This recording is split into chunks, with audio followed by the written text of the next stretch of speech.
Moikka! Viime aikoina on puhuttu paljon huoltovarmuudesta. Jokaisesta kodista pitäisi löytyä niin sanottu hätävarakaappi. Ei hitto, joku on taas syönyt suklaana. Mutta entä sitten, jos sulta oikeasti katkee yhtäkkiä ne sähköt? Sulla tietty pitää olla sitä ruokaa, mutta ootko miettinyt, että sulla pitäisi olla myös lämpöä ja joku paikka, missä sä laitat sitä ruokaa?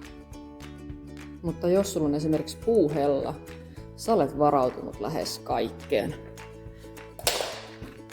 Puuhellan avulla voi lämmittää kotia. Sen avulla voi laittaa ruokaa. Ja tänään mä kokkaan itselleni huoltovarmuuslounaan.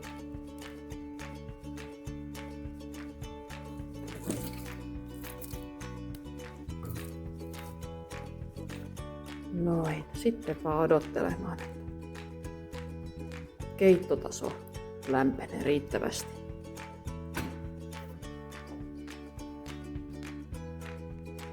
Nyt vaikuttaisi siltä, että puuhella käy jo tarpeeksi kuumana.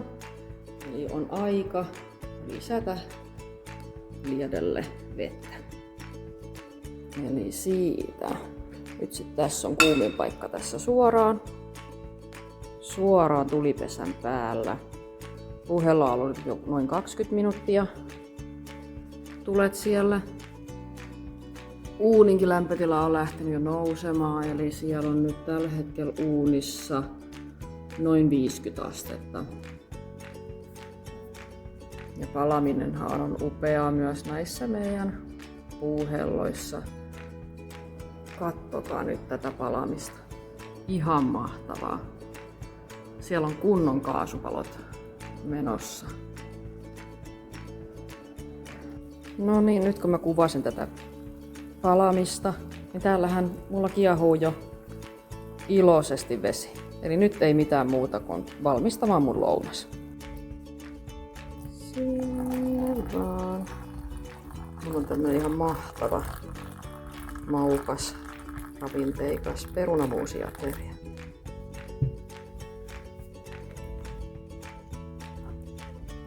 Ja ei muuta kuin ääntä kohti.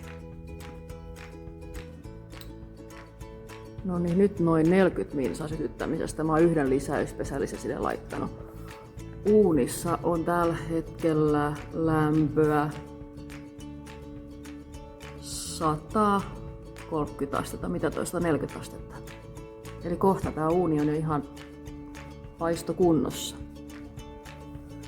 Mä nyt tein tämän kanssa tänään vaan oikeasti toi perunamuusihässäkän. Mutta tällähän pystyisi tekemään ihan kunnon ateria. Alusta loppuun asti.